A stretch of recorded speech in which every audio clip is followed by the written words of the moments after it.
예, 오늘은 이제 에스겔서 8장에서 11장까지 보게 됩니다. 8장, 9장, 10장, 11장까지 길게 보게 되는데 그 보아야 되는 이유는 그것이 한 묶음이기 때문에 그렇습니다. 8장은 예루살렘의 죄가 무엇인지를 기록을 하고 있고 9장은 죄로 말미암아 예루살렘에게 심판을 하시겠다. 어떤 죄에 대한 대가를 보응하시겠다는 말씀이고 또한 10장에서는 하나님의 심판과 함께 하나님께서 예루살렘 성전을 떠나는 장면을 보여주고 있습니다. 그리고 11장에서는 예루살렘의 그리고 유다의 지도자들의 죄악상에 대해서 기록을 쭉 해놓고 있습니다. 그리고 바벨론에 온 사람들을 하나님은 지키시겠다라는 그런 위로의 말씀도 있습니다. 선지서는 심판과 회복의 말씀으로 주류를 이루고 있는데 오늘 또 이 에스겔서 8장에서 11장을 보는 것 맨 동일하게 심판이 있고 그리고 심판 중에서도 깨닫고 돌이키는 자에게는 회복시키시는 하나님의 긍휼하심을 볼 수가 있다라는 것입니다. 오늘 우리가 이제 좀 긴 시간이 도래될 것 같습니다. 8장에서 11장까지를 우리가 봐야 되는데 먼저 8장 1절을 보시면 여섯째 해 여섯째 달 초 닷새에 나는 집에 앉았고 그 앞에 누가 있다고요?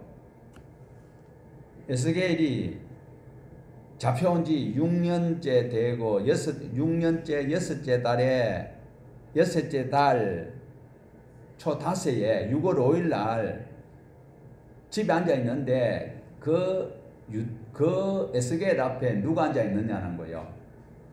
유다의 장로들이 앉아 있다고 하잖아요. 그리고 주님의 권능이 거기에 있는 자기에게 에스겔에게 내리고 있다라는 것입니다. 자, 6년이 지났고 또 6월 5일이라고 기록을 하고 있습니다. 에스겔은 하나님께서 무엇을 보여주시면은 정확하게 그 날짜와 그리고 시간까지는 아니더라도 달, 월까지는 달이나 월이나 같죠. 예. 달하고 날짜를 기록하는 그런 세밀함을 보여줄 수가 있습니다. 1장 2절에도 보면 사로잡혀온 지 5년 4월 5일에 날짜를 정확하게 게시를 하고 있습니다. 자, 그러면 지금은 어떻게 됐습니까? 포로로 잡혀온 지 5년 된 4월 5일에 1장 2절에 기록되어 있는데 오늘 8장 1절에는 잡혀온 지 6년 그리고 6월 며칠 날 5일이라. 자, 그러다 보니까 벌써 기록한 지가 1년 2개월이 지나고 있는 이 장면을 우리에게 소개를 하고 있는데 유다 장로들이 에스겔에게 와 있다. 함께 있는데 함께 있는 것이 의논하기 위해서 있는 것이 아니라 시비 걸려고 온 것 같아요. 따지러 온 것 같다라는 것을 볼 수가 있어요. 자, 에스겔이 약 14개월 그러니까 1차 포로와 2차 포로의 같은 동족들이 잡혀와 있는데 그들이 있는 가운데서 예루살렘에서는 예레미야가 항복해라 나라가 망한다. 지금 바벨론에서는 1년 4개월 동안에 지금 누가요? 에스겔이 바벨론에 의해서 망한다고 하니까 이 장로님들이 따지러 왔다라는 것을 볼 수가 있습니다. 그런데 이 따지러 온 사람들 입장에서는 1년 6개월 동안은 우리가 여기에 와가 있고 그것도 이제 1차 포로는 더 오래됐겠죠. 그리고 2차 포로로 요야긴 왕하고 에스겔이 포로로 끌려와서 지금 이렇게 끌려온 지가 6년이 됐는데 아직까지 나라가 망했지 않느냐. 그런데 왜 당신은 맨날 설교할 때마다 기분 나쁘게 나라 망한다고 이야기하느냐. 하나님의 성전이 거기 있고 하나님 함께 하시는데 왜 자꾸 망한다고 하느냐. 이렇게 이제 따지는 듯 이렇게 이야기를 하고 있습니다. 에스겔 당신 말이야 왜 자꾸 재수없게 망한다 소리를 하느냐. 그러니까 지금 보세요. 잡혀온 지 6년 됐어요. 지금 그런데 6년 전에 예루살렘 상황은 알 수가 있는데 지금 여기 끌려온 지가 벌써 6년, 10년이면 강산도 변한다는 우리 속담이 있는데 6년이 지났어요. 그런데 이 장로님들이 와서 따지니까 지금 예루살렘에 어떤 현상인지는 모르는데 하나님은 자꾸 망한다고 이야기하라고 하니까, 그래서 그 순간에 에스겔이 아주 곤란하게 되어 있죠.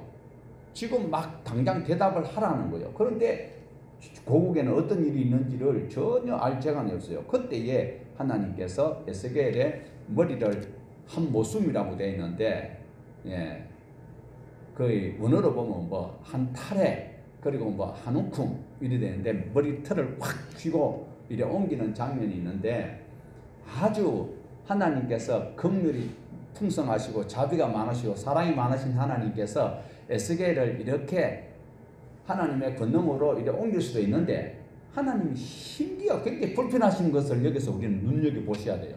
머리카락을 팍 잡아가지고, 여기서 인자라는 표현을 하고 있어요. 인자도 그렇게 썩 좋은 표현도 아니거든요. 인자가 뭐예요? 사람 새끼라는 소리요. 하나님이 지금 짜증이 나는 듯한 그런 표현을 우리에게 시사를 하고 있습니다. 그래서 머리카락을 확 이렇게 쥐고 당기면, 머리카락을 언제 잡아 옮겨요? 미용사가 머리카락 줄 때 이외에는 머리카락 건드리면 다 싫어해요. 그런데 머리카락을 확 한번 잡아가지고 어디에요? 바벨론에서, 그발 강가에서 바벨론에서 예루살렘까지 순식간에 옮겨놓는 거예요. 그게 하나님의 전능하심과 하나님의 권능이죠. 그러면서 거기에 있는 장면을 쭉 보여주고 있다라는 거죠. 왜 그런가 하니까 8장에는 뭐라 그랬어요? 예루살렘의 죄악이 무엇인지를 기록하고 있습니다. 그래서 6년 전에 어떤 일이 있었는지는 알겠는데 지금은 어떤 일이 있는지 모르는데 장로들이 지금 자꾸 답변을 요구하니까 하나님께서 답답하시니까 하나님께서 에스겔을 순간 이동을 시키는, 이것은 하나님만 하실 수 있는 겁니다. 사탄도 하긴 해요. 예수님 보고 삼국 그 온 천하 만물을 다, 만국을 다 죽겠다 이렇게 할 때도 그렇게 보일 수 있도록 하는 것도 있지만, 하나님께서 예루살렘을 멸망시키는 것이 목적이 아니고 구원을 다시 회복하기를 원하는 마음이 있어서 하나님은 에스겔을 죄악된 예루살렘의 현상을 지금 보고 그리고 옆에 와서 따지는 그들에게 대답을 하도록 하기 위한 하나님의 솜씨였습니다. 그 거리가 약 한 1000km 가까이 된다고 하는데, 부산에서 저 뭐 북한에는 안 가봐서 모르겠는데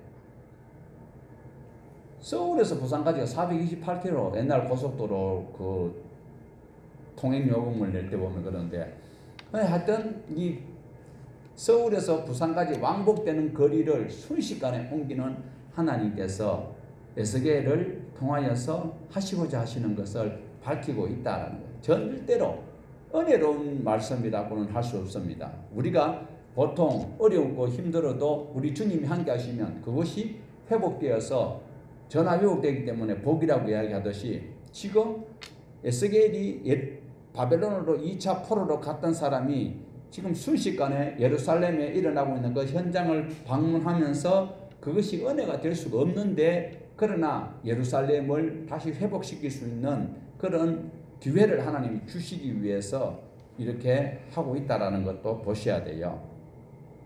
그런데 그 순간적으로 가서 이렇게 보니까 예루살렘의 성전 안에서 희한한 일들이 일어나고 있다는 거예요.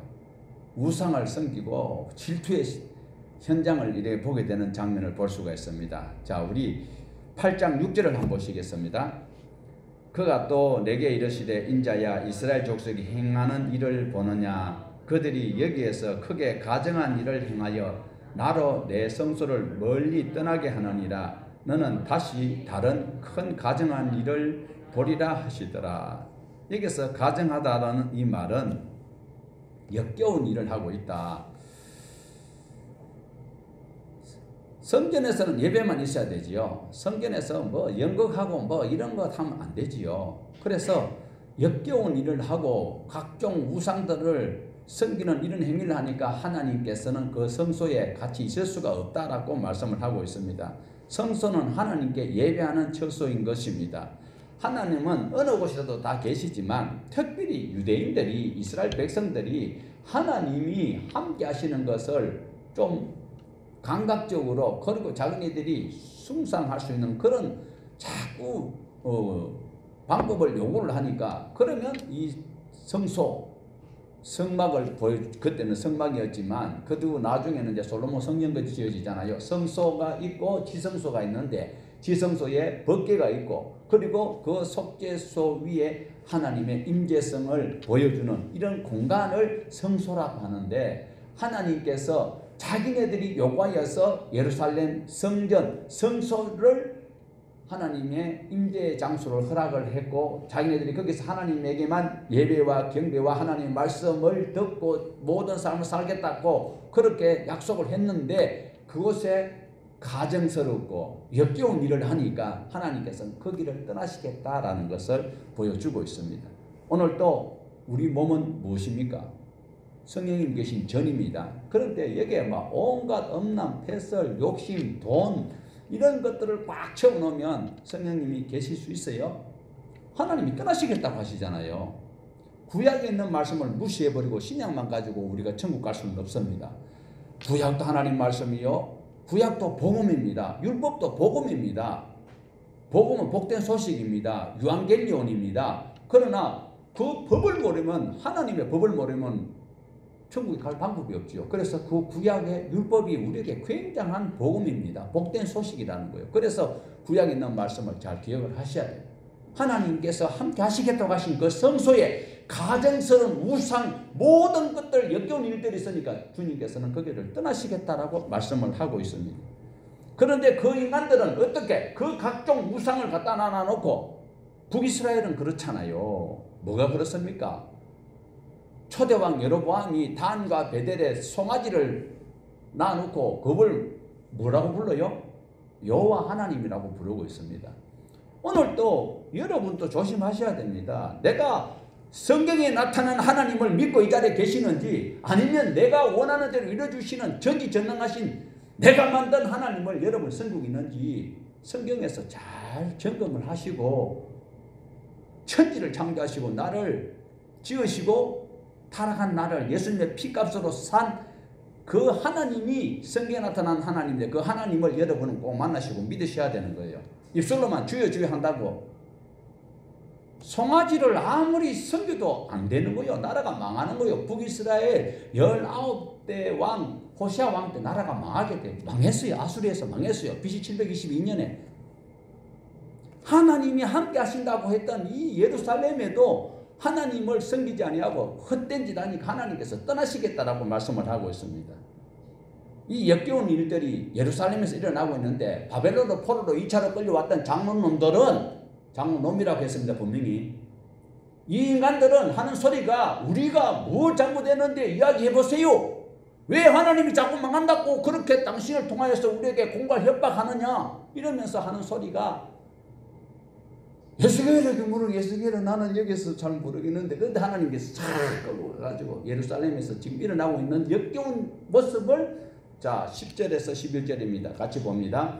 내가 들어가 보니 각양 곤충과 가증한 짐승과 이스라엘 족속의 모든 우상을 그 사방 벽에 그렸고 이스라엘 족속의 장로 중 70명이 그 앞에 섰으며 사반의 아들 야사냐도 그 가운데 섰고 각기 손에 향로를 들었는데 향연이 구름같이 오르더라. 하나님께 예배하는 것이 아니라 누구에게 경배를 하고 있어요?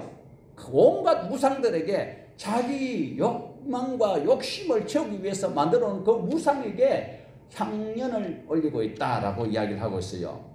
더 놀라운 것은 더 안타까운 것은 그 70명이나 되는 그 가운데 중앙에 누가 있다고요? 사반의 아들 누가요?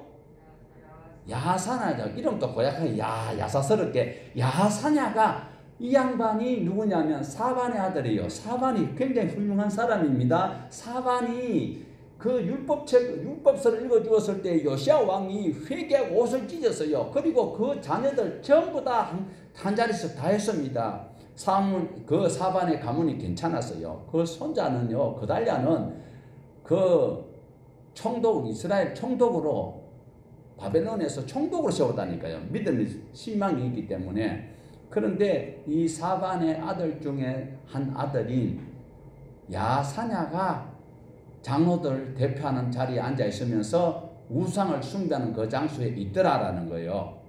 대통령 한 자리 하겠다고 해가지고 하지 말아야 되는 그곳에 가가지고 비나이다 하면서 뭐 합장하고 이래 그 하는 거 참 곤란한 거요. 천국을 꼭 가야 되겠고 깨끗하게 가야 되겠고 하나님의 칭찬받는 그런 사람으로 천국 가기 위해서는 대통령도 안 하는 게 나을 것 같아요.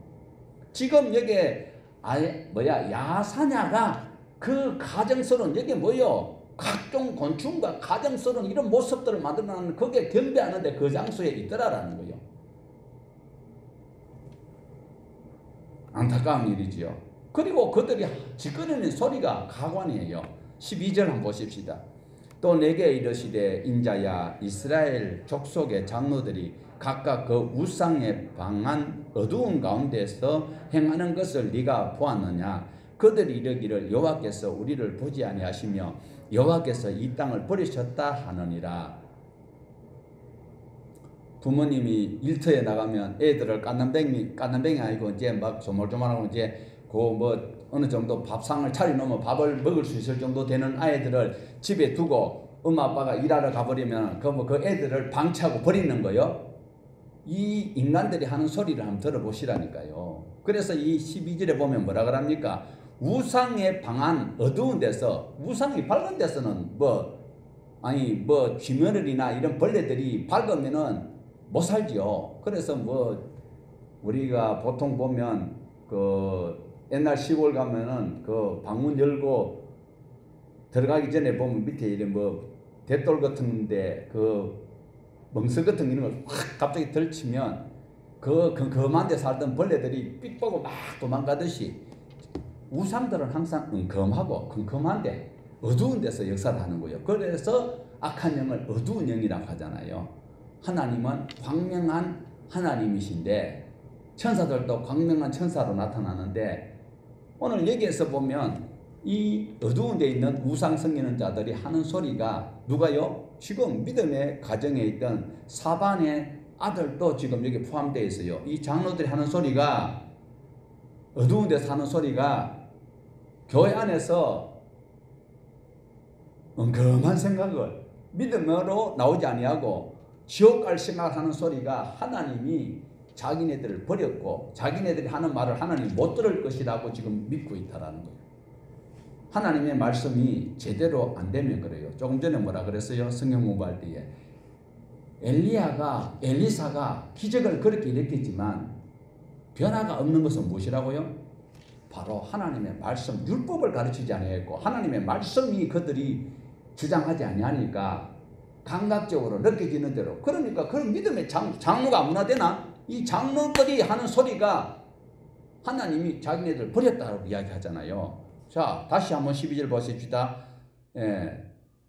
인자야 이스라엘 족속의 장로들이 각각 그 우상에 방한 어두운 가운데서 행하는 것을 네가 보았느냐. 그들이 이르기를 여호와께서 우리를 보지 아니하시며 안 보는 것이 어디 있어요. 우리 심령 폐부를 다 살피신 하나님인데 여호와께서 이 땅을 버리셨다.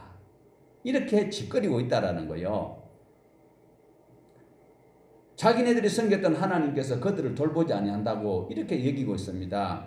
지금 이스라엘 유다 땅에 예루살렘에 1차 2차 지금 바벨론이 쳐들어와서 포로로 다 잡아갈 때 점잖하게 데려가는 건 아닐 거예요. 그 집에 단지를 뒤쳐버리든지 요강을 발로 뒤쳐버리고 무조건 문을 확 열고 막 끄집어 이렇게 갔을 거예요. 그러다 보니까 그런 일들이 생기는 것이 하나님이 버렸기 때문에 그렇습니까? 하나님께서 하신 말씀대로 안 살았기 때문에 그런 일이 생겼나요?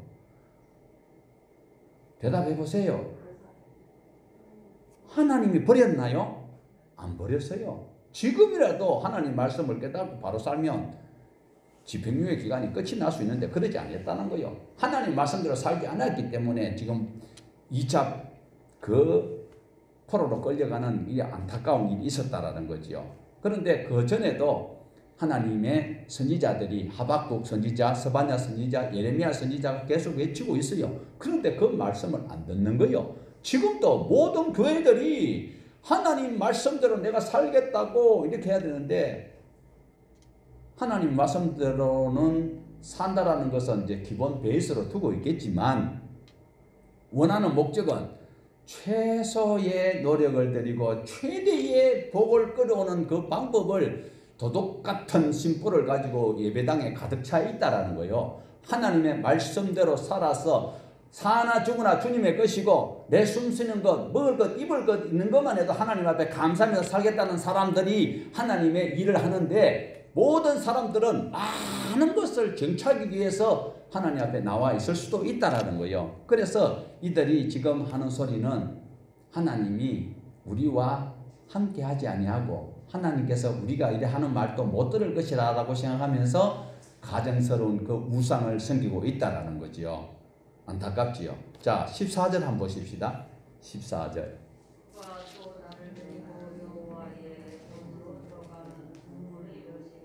거기 보니 여인들이 앉아 단무스를 위하여 애곡하더라. 자, 여기 보면 단무스라는 말이 여기 딱 한 번 나오고 있습니다. 그런데 단무스는 바벨론의 신인데 창세기 10장에 보면 함의 후손인 구스의 아들 니므롯이 장가를 갔습니다. 이것은 성경에 나와 있는 이야기는 아닌데 유대인들 구절이에요. 유대인들이 이렇게 믿고 있어요.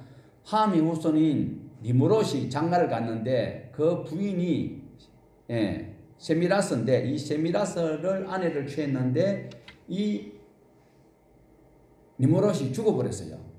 니므롯이 죽고 난 다음에 한참 후에 세미라스가 임신을 해서, 그러면 이건 누구 아들이에요? 니므롯이 죽은 지 한참 됐어. 그런데 세미라스가 임신을 했는데 애를 낳았어요. 그 애 이름이 단무스예요.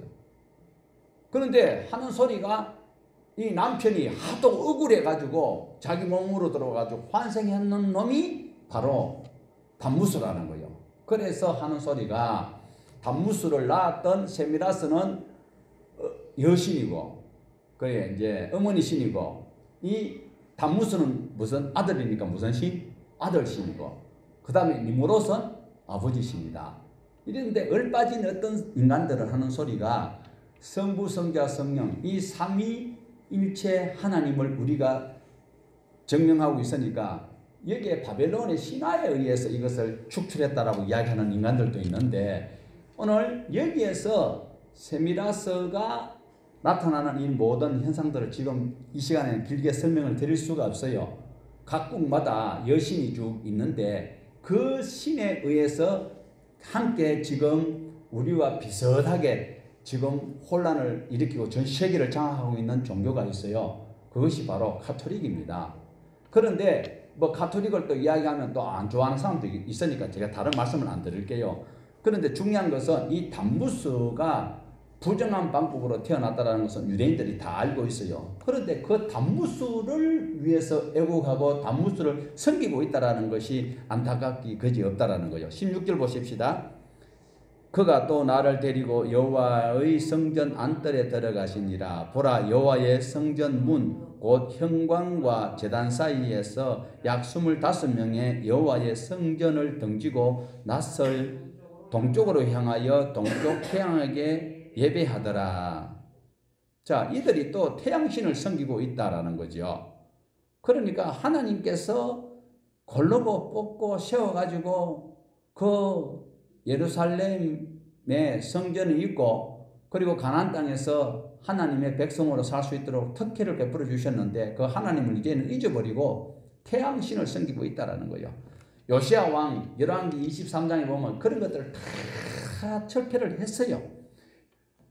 요시야 왕의 할아버지 므낫세 55년, 그리고 그 아버지 아사가 2년 동안에 그런 나쁜 짓을 했었을 때 그 모든 것들을 다 청산을 했는데 지금 마지막 왕 시드기야 왕 때 이것이 다시 또 다 부활했어요. 다 부활했어요. 요야긴 왕이 잡혀갈 때에 에스겔이 잡혀갔습니다. 그리고 요야긴의 삼촌이 숙부가 시드기야예요. 시드기야 왕 때에 이걸 전부 다 우상들을 또 막 산당에서 뭐 분양하고 제단에서 막 일하는 것들을 활성화시켰다라는 거죠. 그것을 지금 예루살렘에서 6년 전에 포로로 끌려왔던 에스겔은 알 재간이 없는데 하나님께서 지금 보여주시는 장면이 인자야 네가 보느냐, 이 소리는 지금 예루살렘의 현상을 보도록 하고 있는 장면이다라는 거예요. 이건 하나님이 전능하신 방법으로 지금 다시 한번 살릴 수 있는 기회를 여기서 보여주고 있어요. 선지서는 항상 심판의 세 가지, 그리고 마지막에는 회복시키시는 하나님이에요. 오늘도 우리에게 하나님께서 책망하실 때에 그 책망 속에 또 권면이 있어요. 그 권면을 무시하면 분명히 경고가 있는 거지요. 그러나 그 경고 속에서 깨닫는 자에게는 하나님께서 다시 회복시키시는 그 회복이 우리에게 기록이 되어져 있습니다. 그러나 하나님께서는 무시무시한 말씀을 이미 6장과 7장에서 말씀을 했습니다. 행한 대로 하나님이 심판하시겠다라고 말씀하고 있어요. 오늘도 우리가 행함이 좋아야 구원 얻는 것은 아닙니다. 하나님께서 행한 대로 심판은 하신다라는 걸 우리에게 소개를 하고 있습니다. 장로들이 지금도 따지고 있습니다. 에스겔 이야기해봐. 우리가 뭘 잘못했느냐고. 우리가 뭐 때문에 당신이 자꾸 우리나라가 망한다는 이야기를 하고 있는데 내가 그거 들어야 되고 그 심판 소리를 들어야 되냐 이렇게 따지고 있었습니다. 자, 그래서 무슨 죄악이냐고 따지고 있을 때에 9장에서는 하나님께서 이제 직접 심판하실 것을 말씀을 하고 있는데 우리 9장 1절을 한번 보십니다. 또 그가 큰 소리로 내 귀에 외쳐 이르되 이 성읍을 관할한 자들이 자기 죽이는 무기를 손에 들고 나오게 하라 하시더라. 뭐를 들고 나오라고 합니까? 죽이는 무기를 들고 나오라고 하십니다.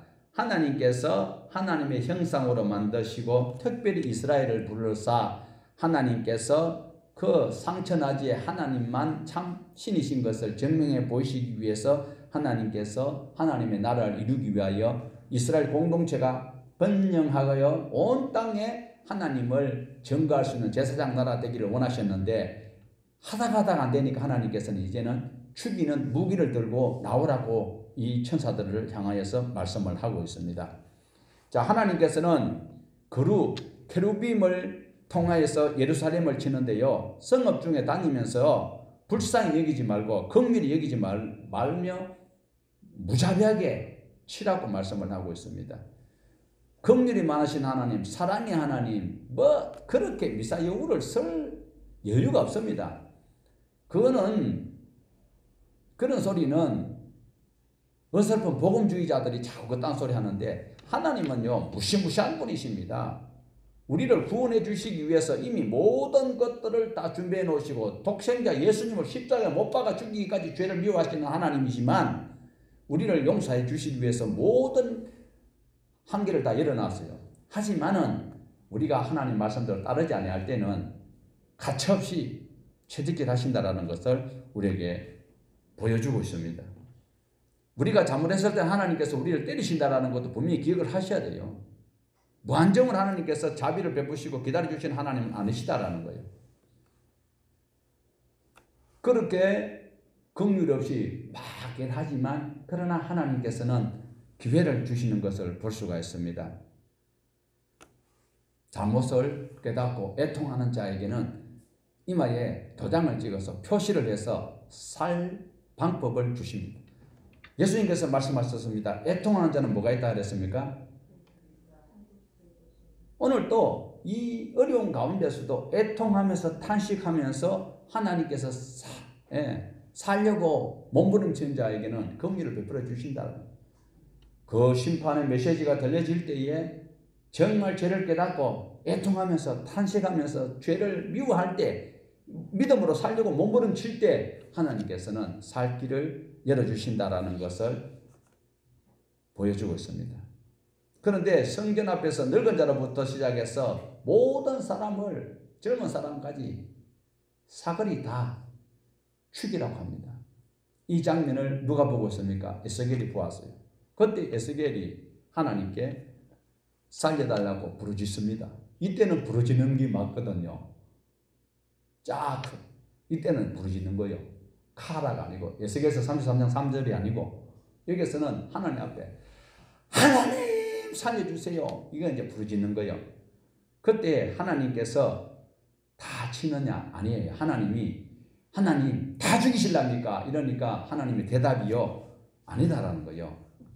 불쌍히 여길 자를 불쌍히 여기고 긍휼히 여길 자를 긍휼히 여기는데 그 긍휼히 여김을 받을 수 있는 사람은 자기 죄를 깨닫고 그리고 그 행위를 미워하고 믿음으로 살려고 할 때에 하나님께서 살려주신다.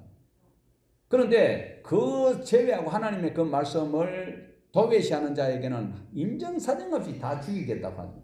그러면 사랑의 하나님이라고 우리가 감히 사랑을 사자도 꺼내기 민망할 정도로 하나님은 무시무시한 하나님. 그런데도 죄악을 미워하고 자기 행위를 돌이키고 하나님 용서해 주십시오. 말씀대로 다시 살겠습니다 하고 나오는 자는 긍휼히 여겨주신다라는 것을 말씀하고 있습니다. 선한 것을 심으면 선한 열매, 악한 것을 심으면 악한 열매를 맺을 수밖에 없습니다. 열매를 보아서 안다고 했습니다. 믿음이 아무리 내가 좋지만 열매가 시원찮으면 참 자유롭지 못하지요.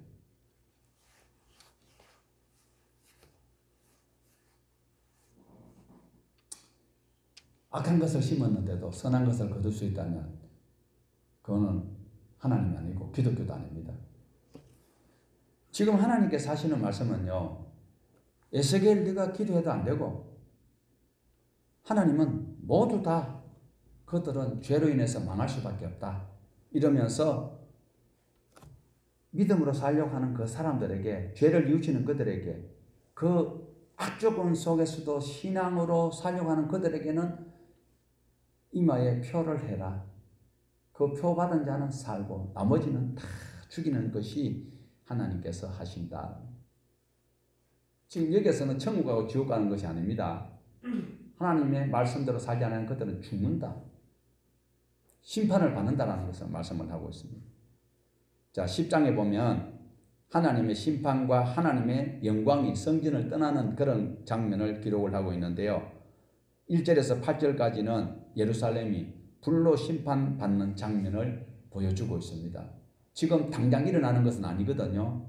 자, 예루살렘 성이 불로 심판받으면 어떻게 돼요? 망해버리지요. BC 586년에 망해요. 아직까지 안 망해요. 지금 이때가 언제라고요? 에스겔이 포로로 끌려온 2차로 포로로 끌려갔는지 6년 6개월 되는 거예요. 그럼 앞으로 이제 얼마 안 있으면 곧 망하게 되는 거죠. 그것을 미리 보여주고 있다는 것을 우리에게 보여주고 있습니다. 자, 10장 2절을 보십시다.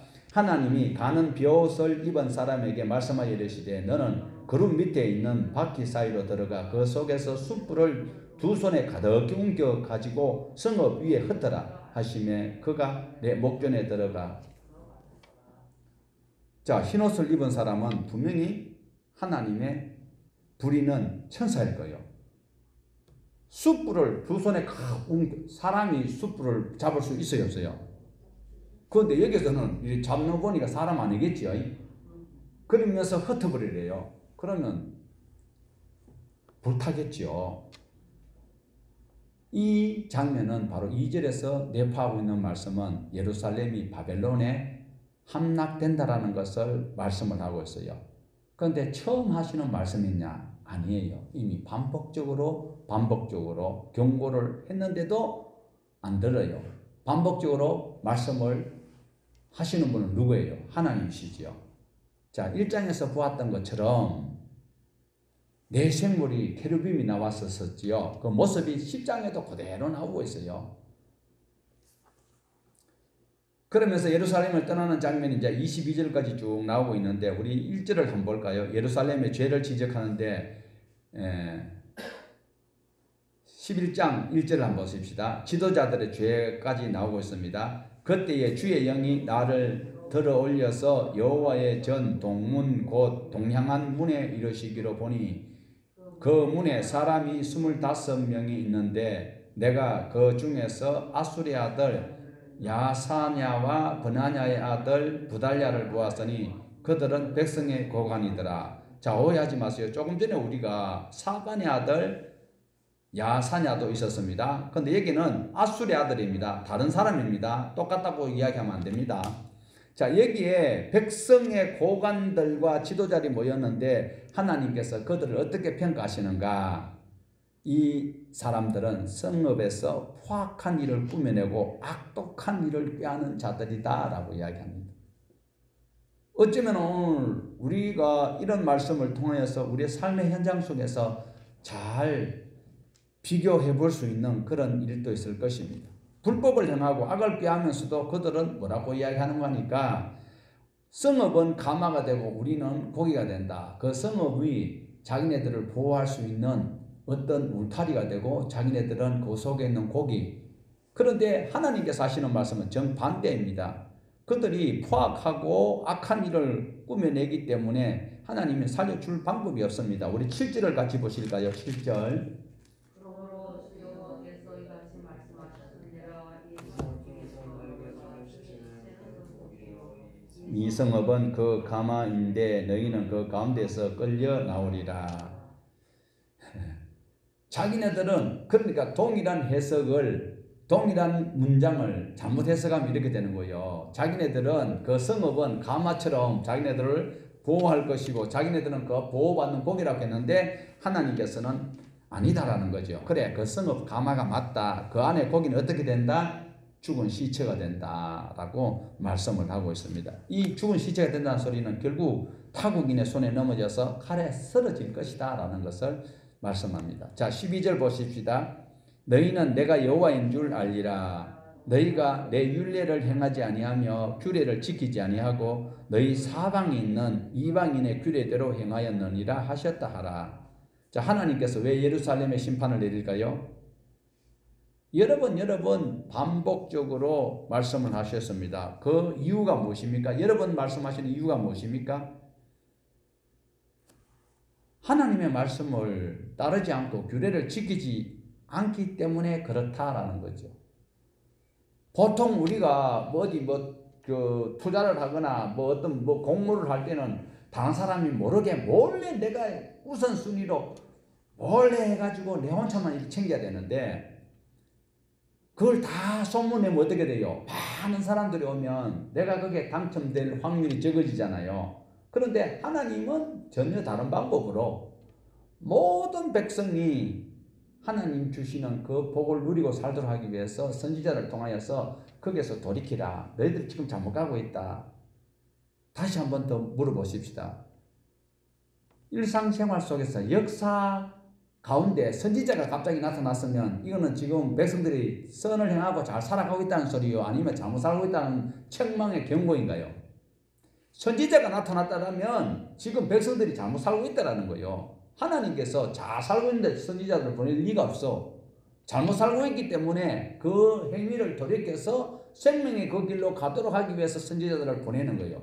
반복적으로 보냈어요. 그런데 그들이 선지자들의 말을 듣고 싶어 하느냐? 그 선지자 중에 에스겔이 지금 이야기하고 있는데 장로들이 듣고 반성하느냐? 아니다라는 거죠. 하나님께서 이렇게 말씀하시니까 에스겔이 묻습니다. 이스라엘의 남은 자를 멸절하시고자 하십니까? 라고 물었을 때에 하나님이 답을 주시는데 16절입니다. 16절 한번 보십시다. 그런즉 너는 말하기를 주 여호와의 말씀에 내가 비록 그들을 멀리 이방인 가운데로 쫓아내어 여러 나라에 흩어서나 그들이 도달한 나라들 가운데서 내가 잠깐 그들에게 성소가 되리라 하셨다 하라. 지금 어떤 말씀인가 하면 예루살렘이 곧 망할 것이다 라고 말씀을 하고 있습니다.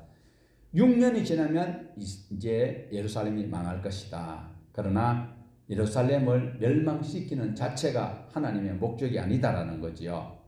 이스라엘을 통해서 해야 할 일들이 많이 남아 있습니다. 하나님의 계획은 다른 나라를 들어서시기도 하시지만 예루살렘에 수도를 두고 있는 이스라엘을 하나님은 회복시켜서 사용하시고자 하시는 목적이 계시기 때문에 비록 에스겔이 전가는 이 순간부터 6년 뒤에 일어날 일이지만 예루살렘이 멸망을 한다라는 거예요. 그렇지만 흩어진 사람들 누굴까요? 예루살렘에서 포로로 잡혀왔던 1차로 포로로 잡혀왔던 사람, 2차로 포로로 잡혀왔던 사람, 이런 사람들을 하나님께서 긍휼히 여겨서 그들이 떠나가 있었지만 그들은 하나님의 말씀대로 살게 되었을 때 그들이 머무는 그곳에 성소가 되겠다라고 말씀을 하고 있어요. 예루살렘을 박살내버리겠대요.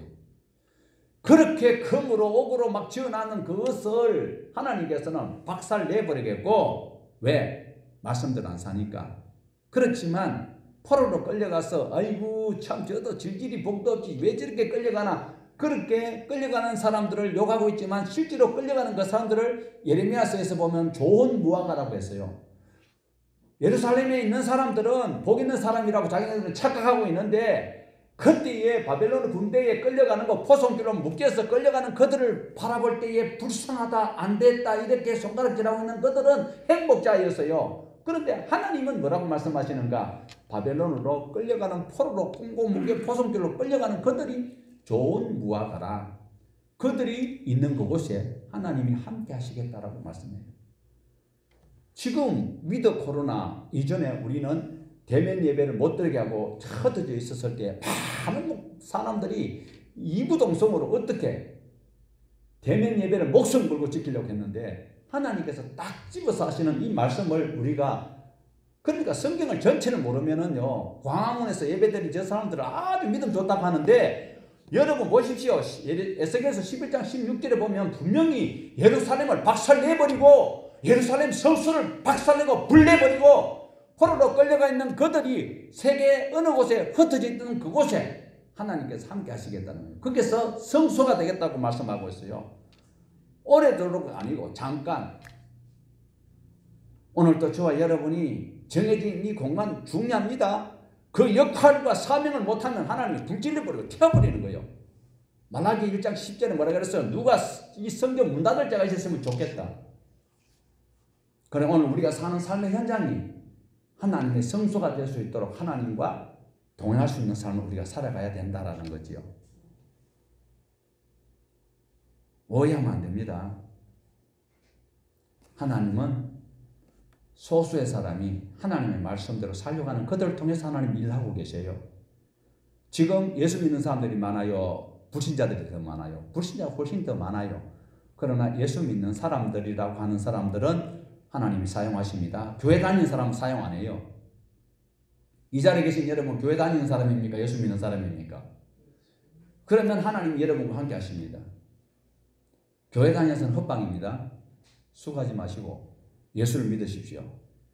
자, 이 자리에서 예수 믿으실 사람 손 들어보세요.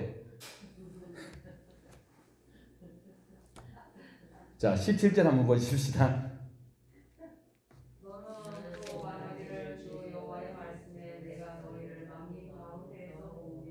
너희를 흩어 여러 나라 가운데서 모아내고 이스라엘 땅을 너희에게 주리라고 하셨다 하라. 회복의 말씀이지요. 그러니까 실제로 우리가 예레미야서도 보았잖아요. 그 많은 사람들이 과연 돌아온 사람 과연 몇 명이었을까요?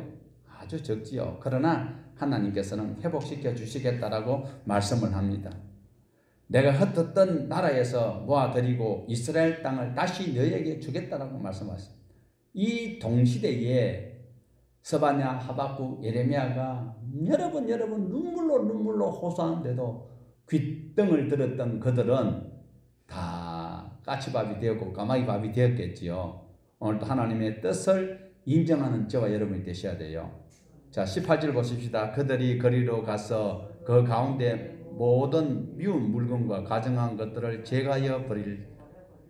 자, 헛된 것을 붙들지 말고 하나님을 붙들라는 말씀입니다. 19절 20절 봅니다. 내가 그들에게 한 마음을 주고 그 속에 새 영을 주며 그 몸에서 돌 같은 마음을 제거하고 살처럼 부드러운 마음을 주어 내 율례를 따르며 내 규례를 지켜 행하리니 그들이 내 백성이 되고 나는 그들의 하나님이 되리라. 20절 다시 내 율례를 따르며 내 규례를 지켜 행하게 하리니 그들은 내 백성이 되고 나는 그들의 하나님이 되리라. 미운 물건과 가증한 것을 제하해버리면 하나님께서 새 영을 부어주시겠다고 말씀을 합니다. 율례와 규례를 지킬 수 있는 마음을 허락하셔서 그 말씀을 송이꿀처럼 달게 한다고 합니다. 그런데 오늘 또 하나님의 말씀이 지루하게 느껴지고 오늘 또 하나님을 섬기는데 별 재미가 없다면 여러분 아직 속에 가증하고 미련한 미운 물건들을 소유하고 있다고 봐도 무방할 것입니다. 오늘 말씀을 따라 살아가는 그것이 즐거워야 되는데 아유 뭐 하도 뭐 개사서 내가 직분 때문에 교회 나오는 거지 뭐 그렇게 즐거울까? 그러면 여러분 마음속에 미운 물건이 있어요. 가정한 무엇인가 하나 가지고 있다니까 뭔가가 틀리는 거 뭐 하나 가지고 있다니까 그것을 끄잡아내어서 나사렛 예수 이름으로 박살 내야 돼요. 선한 삶을 살도록 노력하면 하나님께서 새 영을 부어주신다는데 뭘 헌 것이 좋아요? 새 것이 좋아요? 자 21절 그러나 시작됩니다.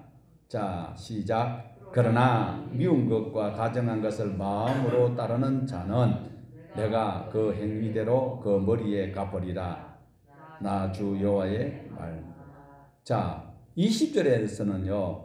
자 19절 20절이 굉장히 우리에게 달콤한 말씀이지요. 이런 마음을 미운 것, 돌 같은 마음을 다 부수고 부드럽게 하고 하나님 말씀대로 살려고 하면 하나님 새 영을 부어주시는데 그러나 미운 것과 가정한 것을 자기가 따라가고 그것을 고집하면 어떻게 하신다? 내가 그 행위대로 머리에 갚아준다. 팔 하나 잘라봐도 돼요. 다리 하나 잘라도 살아요. 근데 머리 잘라보면 머리만 살 수 있나요?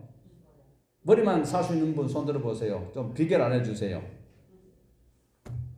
자, 우리는 오늘 여기서 잘 이해를 하셔야 됩니다. 나는 가만히 있는데 아무것도 안 했는데 하나님께서 나를 이렇게 은혜스럽게 살 수 있도록 해주셨고 부자 되게 해주셨다. 그건 하나님 믿는 사람 아닙니다. 하나님은 물론 은혜를 베푸시려고 작정하시고 우리를 예정하시고 불러주셨는데 하나님이 은혜의 말씀을 주셔서 예배당까지 올 수 있도록 해주셨는데 내가 거기에 반응하고 하나님 말씀대로 살려고 할 때에 하나님께서 은혜를 주시는 것이지 가만히 있는데도 잘 되더라. 그건 하나님 아니다라는 것을 꼭 기억을 하셔야 돼요.